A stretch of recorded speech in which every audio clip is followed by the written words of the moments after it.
They were already saying the Icelander would smother in his sleep before the winter was out, for no sane man on the open plains dug his house down into the ground and roofed it over with living sod, and here was a foreigner sinking his floor below the frost and raising his walls out of turf cut from the meadow. In the summer of 1887, on the flat, cold prairie of the northern Dakota Territory, hard against the Manitoba line, near a raw little settlement called Kettle Flats,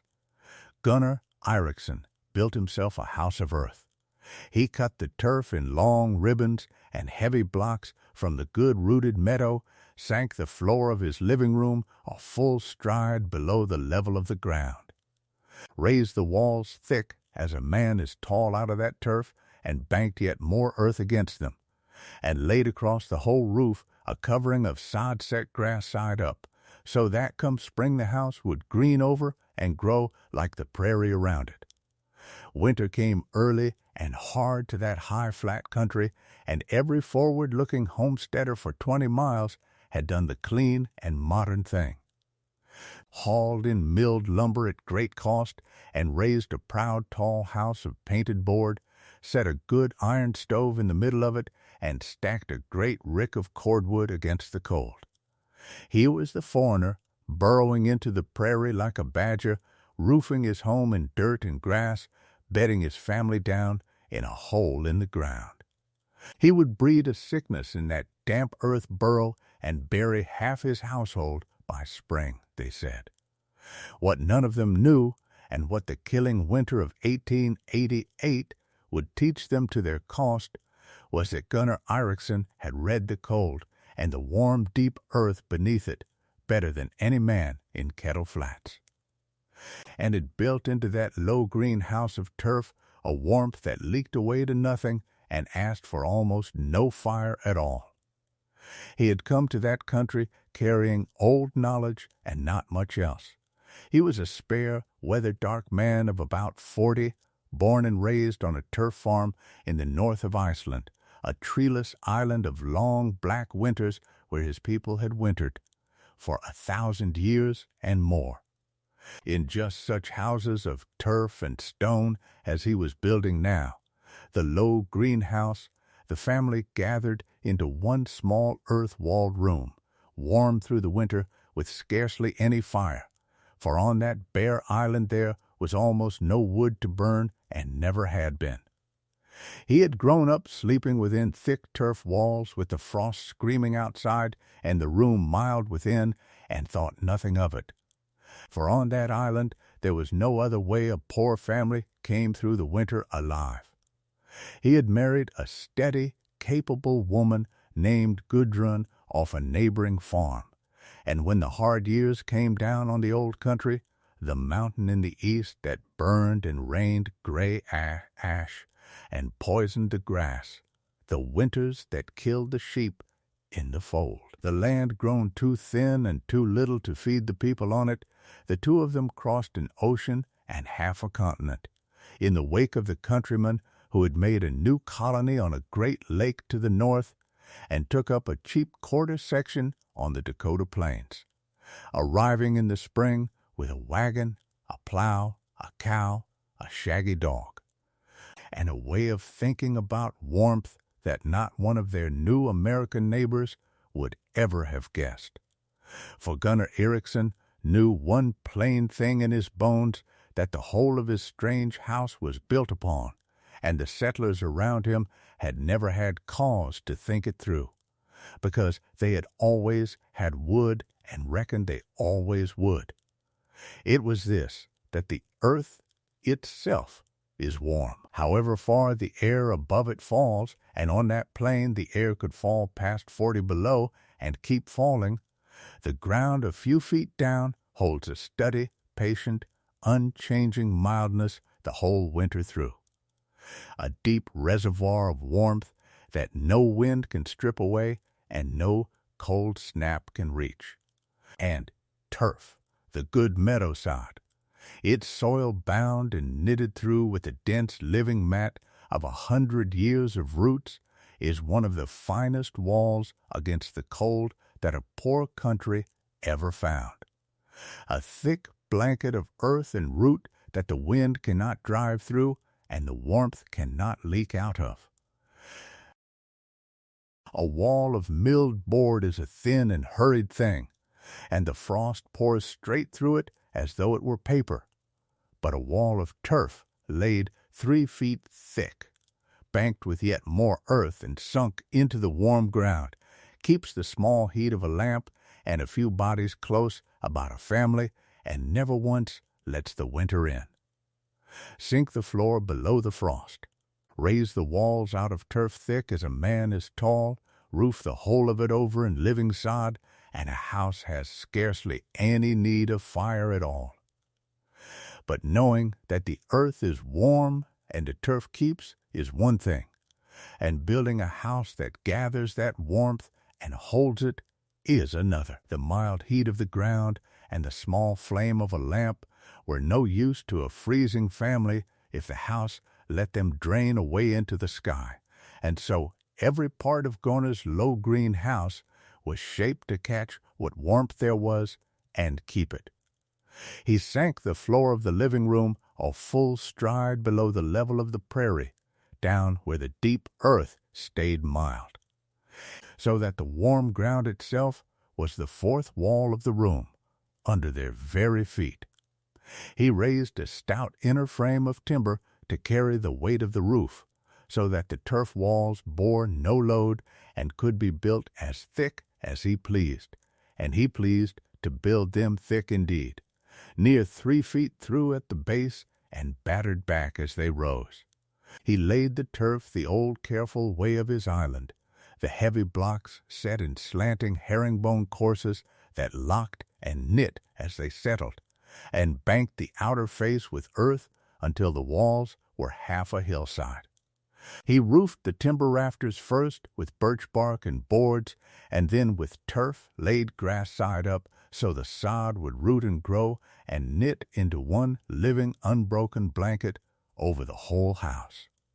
He set the windows small and deep and few, and hung the door low and tight, and kept the sleeping room itself low and close and small,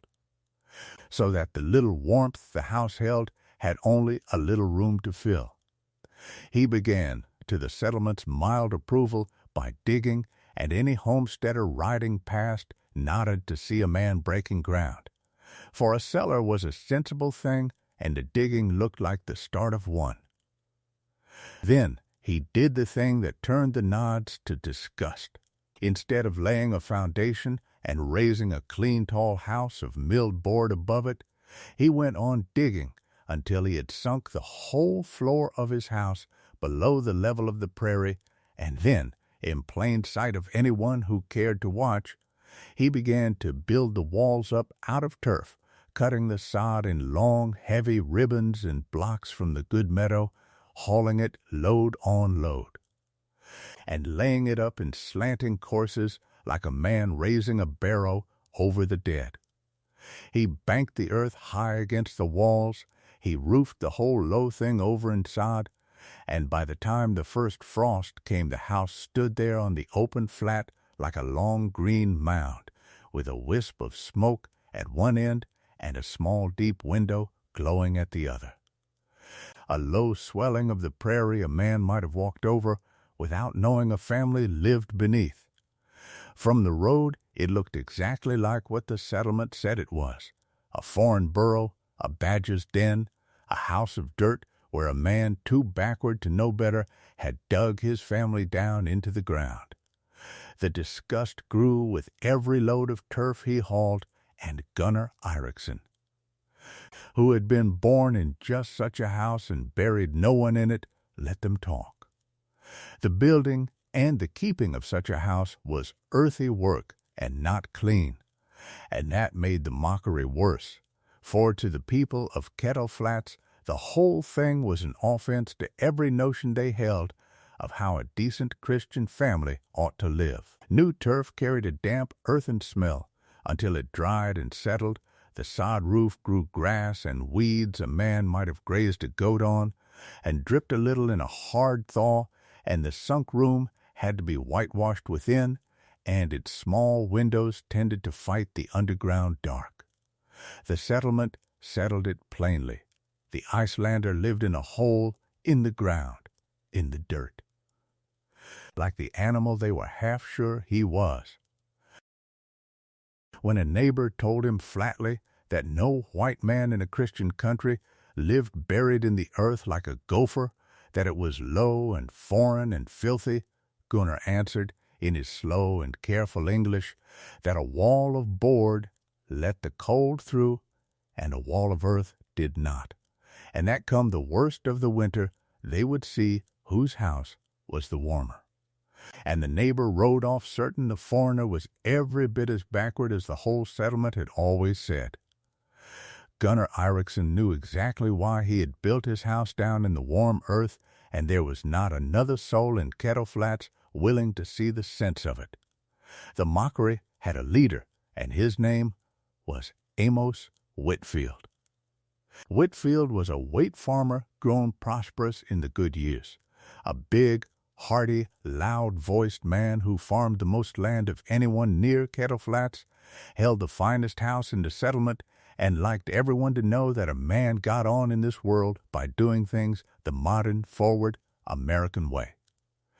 He had hauled in milled lumber at great cost when the rails came near and raised a proud 2-story frame house above the flat, all-painted board and tall glass windows, and he took no small pride in being the man who was building a civilized town up out of the bald prairie.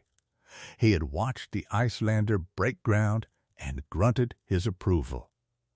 Then he had watched the man sink his floor into the earth and wall his house in turf and roof it over in sod, and something in Whitfield took the sight as a personal affront to the very town he meant to build. So Whitfield led the laughter, and did it with a booster's carrying voice. He would stand on his fine front porch and remark that the Icelander had dug himself a grave with a door, that Eiriksson and his wife would both be dead of the damp and the dirt by spring, and that this was what came of letting the scrapings of a frozen rock in the far North Sea take up good American land. And the men would laugh, and it went round the country. Eiriksson, the foreigner who lived in a hole in the ground. Gunnar let them talk, for a settlement busy laughing leaves a man alone to work. And there was much still to do that none of them would have understood.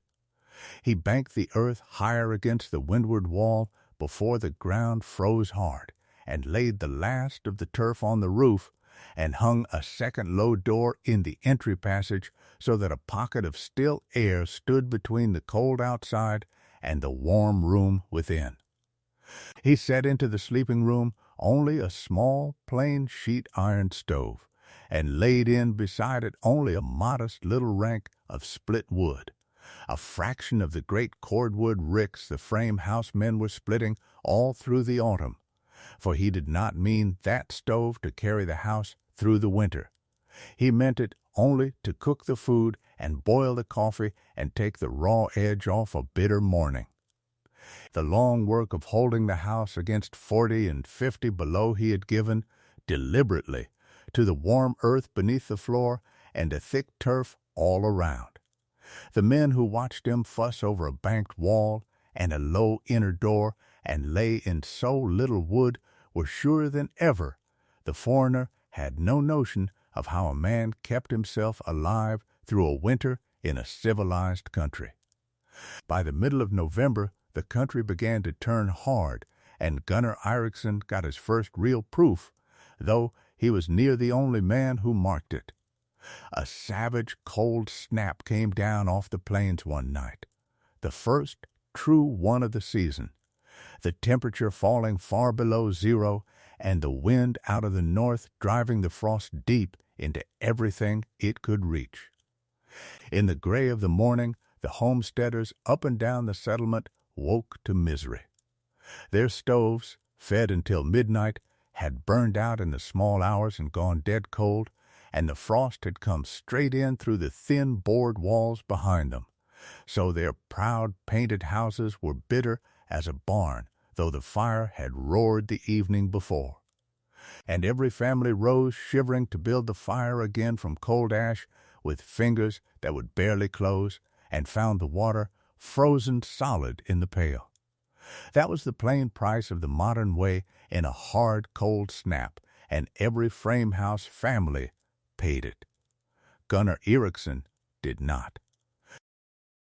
He woke in the sunk sleeping room of his turf house to a room that was not cold, cool, but living, holding a low, steady mildness, with no fire lit since the evening before, and lay a while in the dark, listening to the frost crack in the world outside and feeling none of it. He rose and laid the flat of his bare hand against the turf wall, and it was not cold. And the earth beneath the floor was mild through his stocking feet, and the water stood liquid in the pail by the door. His family had slept warm, and he had burned not a stick of wood to do it. It was working. There is a particular loneliness in being the only man in a country who believes a true thing, and Gunnar Eiriksson had lived in it since the day he broke the first ground. Doubled by the deeper loneliness of the far-come stranger who speaks the language slowly and is laughed at in it. On the clear, hard nights of that late autumn, with the first proof behind him and the great test still ahead, he would sit in the warm, sunk room with the little stove gone dark and the frost tightening its grip on the plain outside, and go back over the whole of it the way a man checks a sum he has staked his family's lives upon. There was no book for what he had built, and no neighbor who would grant it a grain of sense. There was only the plain old knowledge of his island, that the earth is warm to any man who will go down to it, that a wall of turf keeps what a wall of board lets go. And on the cold nights that knowledge was the only voice in Kettle Flats that agreed with him. Everyone he could speak to believed the loud and obvious thing, that a man keeps warm by a good stove and a high wood pile and lives decently up on top of the ground where a Christian belongs. The quiet thing about the steady, mild warmth of the deep earth and the thick turf, only he believed. And he had decided long before, on the far side of an ocean, which of the two he would trust when they disagreed, and he trusted it now, and slept warm on it while the frost split the fence rails outside. The killing winter came in January, and it did not come alone or slowly. It came as the very heart of the worst winter the northern plains had shown to living men, and it announced itself in a single terrible afternoon. The morning had been still and gray and almost mild, mild enough that men were out and easy about their work far from shelter, and then, out of a lowering sky, with no more warning than a low roar on the northwest wind, the blizzard came down on the whole northern plain at once. A rolling, white wall of fine-driven snow that turned the noon to a blind and howling dark in a matter of minutes, and dropped the temperature scores of degrees while a man counted his own frightened breaths.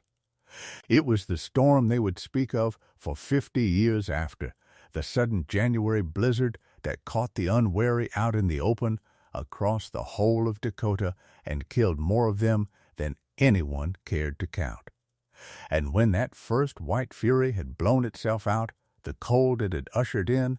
clamped down over the country and did not lift. For 12 days the plain lay in the grip of it, storm following hard on storm, the wind never wholly ceasing, the drifts packed to iron and swallowing the fences and burying the low sheds, and Kettle Flats cut off from everything but its own hard endurance. The thermometer nailed to the settlement store, which the storekeeper watched with a kind of horror, fell and would not come back. It passed 20 below. It passed 30 below. It passed 40. And on the coldest black morning of that terrible stretch, the storekeeper wiped the frost from the glass and read it at 48 degrees below zero, and he had never in his life seen it fall so far, and did not go out of his way to tell the few who were about, for he did not think a number like that would help any man to bear it. 48 below. At such a cold, the ordinary rules of a plains winter stopped applying, and a new and merciless arithmetic took over. Dry wood burned with a thin, hurrying flame that seemed to throw no heat at all against a cold so vast and so total. The homesteaders of Kettle Flats, who had done the clean and decent and modern thing and set good iron stoves in their good tall houses of milled board, found out now what the modern way was worth at 48 below, that a thin board wall, however freshly painted, was no wall at all against such a cold, but let the frost drive straight through it into the room, no matter how the stove roared. And that no woodpile, however high a man had stacked it in the golden autumn, stood high enough. They kept their stoves roaring day and night, and wore their heavy coats indoors, and gave up the cold upstairs rooms entirely, and crowded into one room about the fire, and sat up in shifts through the endless black nights to feed the stove, and watched their great cordwood ricks shrink with a growing and private fear. The frost furred the inside of the walls and crept across the floors. Here a family's pipes burst and froze. There a house went bitter past all bearing, and its people fled through the storm to a neighbor's or into the town, and more than one proud tall frame house very nearly became, in those 12 days. The grave its owner had jeered the Icelander for building. In the low greenhouse, half buried in the drifts, the badger's den, and the house of dirt the whole country had laughed at, Gunnar Eiriksson and Gudrun were warm. They were not roasting. The sunk room was not hot, but it was warm, steadily and quietly and unmistakably warm. And it held through the first day of the great cold, and a second and a third, and did not fail. And through all of it, Gunnar lit only the smallest handful of a fire in the little stove of a morning to cook the food and boil the coffee and take the last raw edge off the air, and let it die by noon, and the house stayed warm without it. For the house was sunk down into the mild, unchanging earth, and wrapped about in 3 feet of turf, and roofed over in a living blanket of sod, and the small warmth of the lamp and their own 2 bodies had nowhere in the world to leak away to. The killing frost that stripped the neighbors' fine houses bare the very moment their fires sank could find no fire of Gunnar's to kill, and no thin wall to pour through,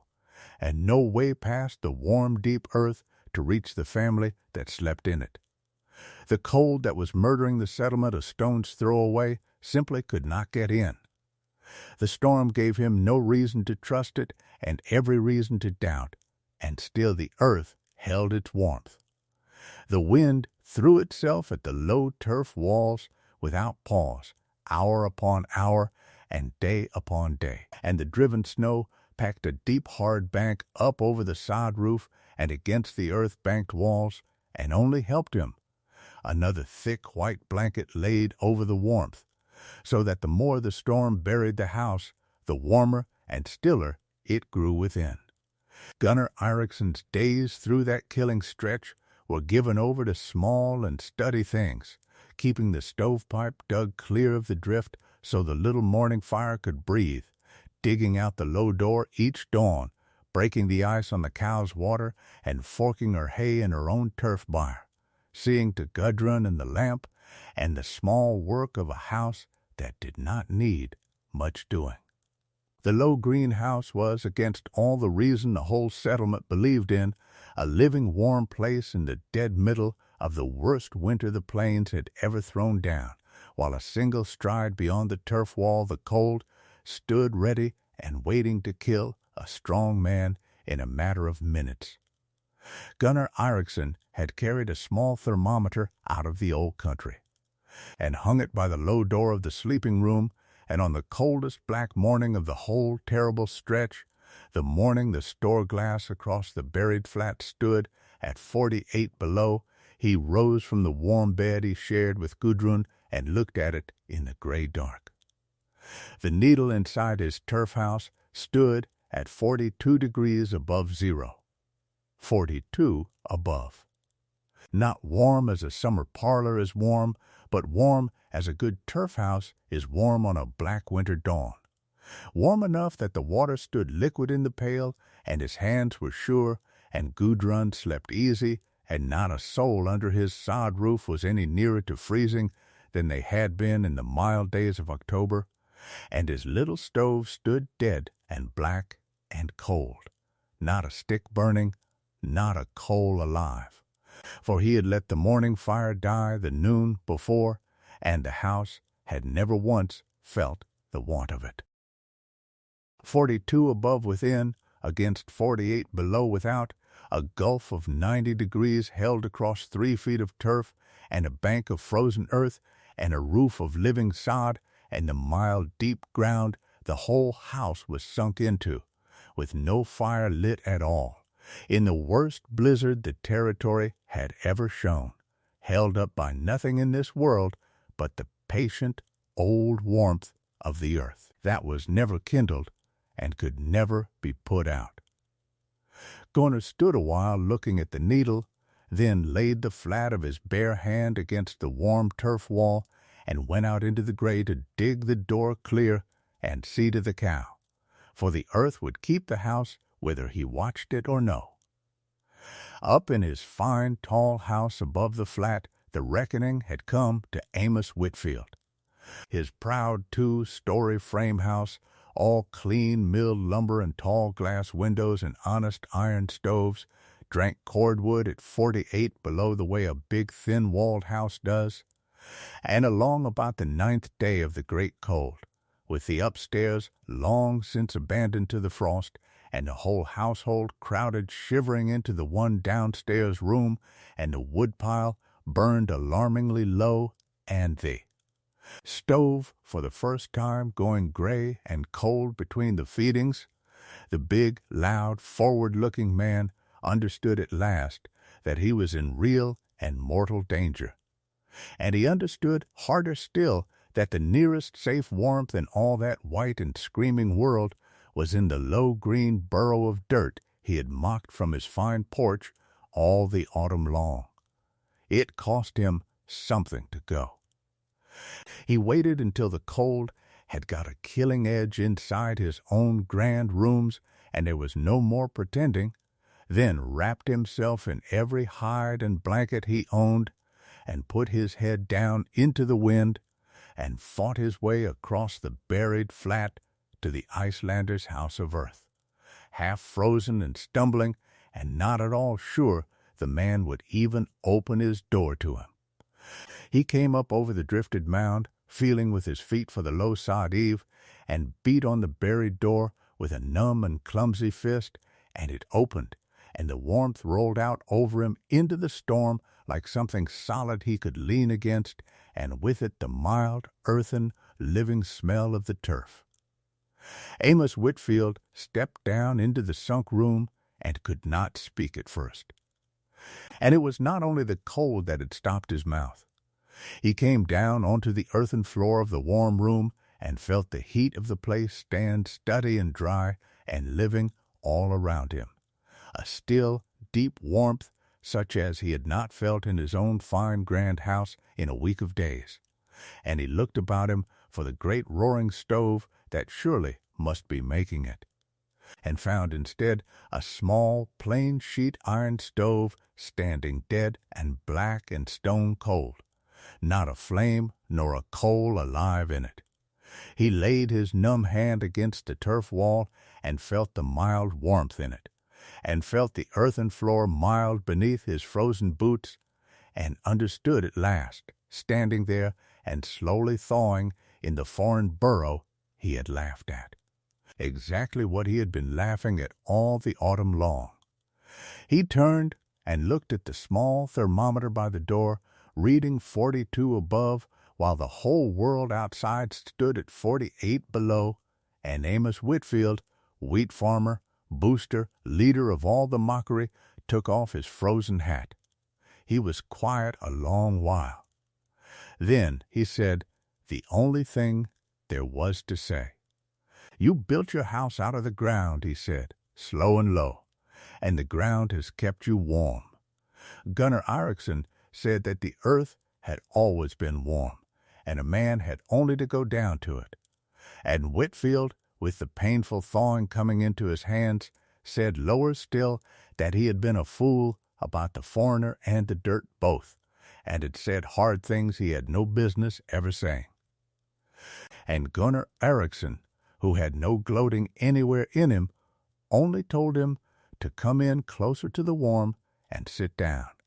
and shut the low door behind him, and stop letting the good heat out into the storm. He kept Amos Whitfield through the last days of the great cold, and 2 other frame house families besides, who fought their way down the buried road once the word had got round that there was warmth to be had in the Icelander's house of dirt, and the low sunk room built for one quiet couple held them all, and stayed warm through the whole of it on almost no wood at all. Because the warmth was not in any fire that could be burned down, but in the deep earth and the thick turf that gave it out for nothing. When the wind finally broke on the 13th day, and a hard, blinding, pitiless sun came up over a white and ruined country, the men and women who climbed up out of Gunnar Eiriksson's turf house climbed out warm and whole, and every one of them alive, into a settlement that had frozen to the bone and buried its cordwood and lost, here and there, more than its cordwood. And the hard men who had laughed all autumn at the foreigner in the ground did not laugh about the house of dirt any more. Amos Whitfield least of all. He went home to a cold grand house, and a fear he would not soon forget a changed man, and in the spring, quietly, without any crowd about to see him do it, he came back down to the low greenhouse and asked Gunnar Eiriksson to show him how the thing was built,